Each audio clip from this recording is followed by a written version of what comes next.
Hey fish nerds of YouTube and random bored people of the internet. The substrate is a key element to any planted aquarium. Today we're going to do a quick overview of different types of substrates, as well as what to consider when you're trying to choose one.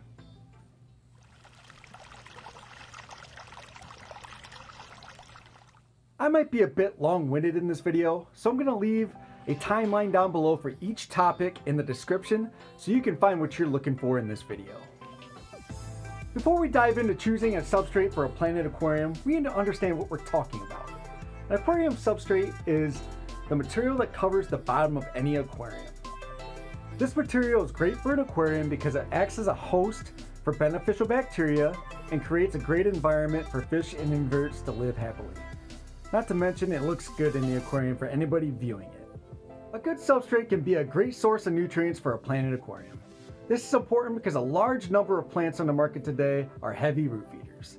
This means they prefer to get their nutrients from the substrate in their roots rather than from the water column. Here's my list of 6 options for substrates for a planted aquarium. Then we'll talk about what do you consider when you're trying to choose the right substrate for you. Just a quick disclaimer, these are just brief overviews of these options. I strongly encourage you to research yourself before you make a decision. Option number 1 we're going to discuss is premium nutrient-rich substrates such as ADA Aquasoil. Let's look at the pros of this substrate. It's nutrient-rich, you don't have to add anything to it right off the bat. Uniform granule size, and it's easy to slope, so aquascaping's easy. And with some substrates, you have to rinse it before you can even use it. You don't have to do that with ADA Aquasoil. You can just throw it right in and fill your tank up. So what are some drawbacks of ADA Aquasoil? First off, it's expensive.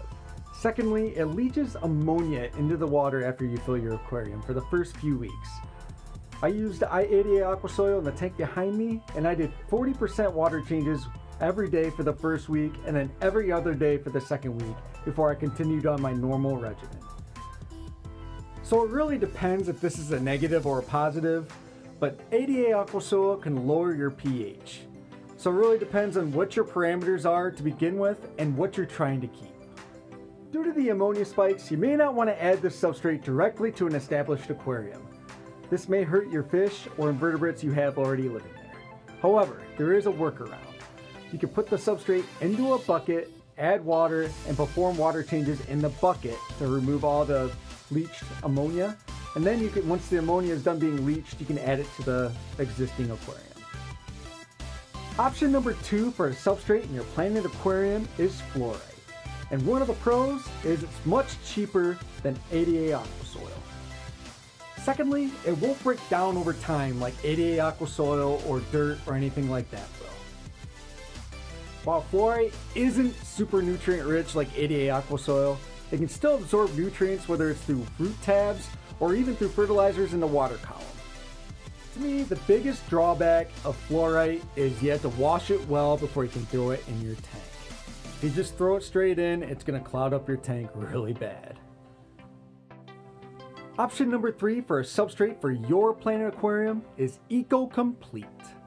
Positives about Eco-Complete: it's not near as expensive as ADA Aquasoil, you don't have to rinse it like fluorite, and I think it looks good. The major con or drawback for a planted aquarium using Eco-Complete is it doesn't have the nutrients that other substrates do. Option number 4 for a substrate for your planted aquarium is potting soil or gardening soil. Yeah, that's right, I'm talking about the bag stuff you pick up at Lowe's or the Home Depot. One important tip when using potting soil or gardening soil is avoid the soils with chemicals, especially the ones with the white balls. Gardening soil or potting soil is a great inexpensive way to have a nutrient-rich substrate for your planted aquarium. So another tip with that, many of these soils come with extra stuff like sticks or mulch or other things that you don't want in your aquarium, so you need to make sure you sift those things out before you place it into your aquarium. So another thing you might need to consider if you decide to go with potting soil or gardening soil, you gotta cap it. What do I mean by capped? Capping a substrate is using a second different substrate to cover up your first original substrate. The reason why you have to do this with potting soil is it's light and fluffy and it could contaminate your water column if you don't cover it up with something like a gravel or something like that. Option number 5 of 6 is backyard dirt.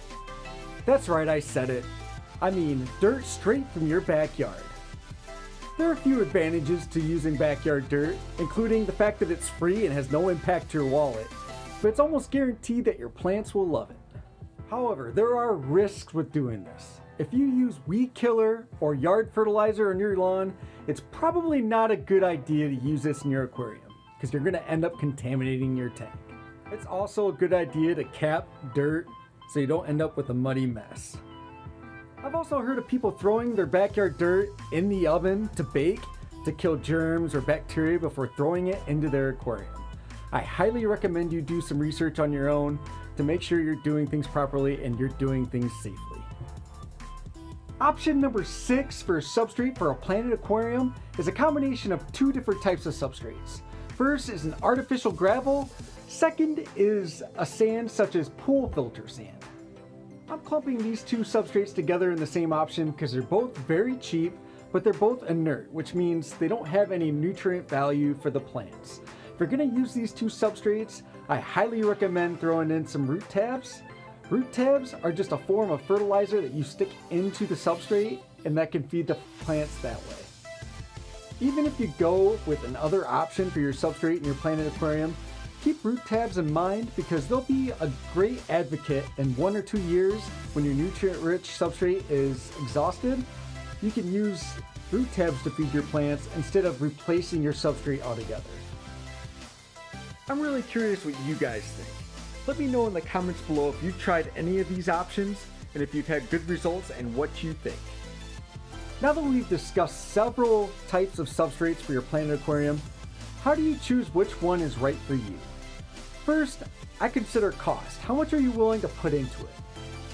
Second, I consider how much of a hassle is the substrate to work with. If you're going to have to do all kinds of work to get it in there and then all kinds of work to make sure it's still feeding the plants, to me it's not really that worth it.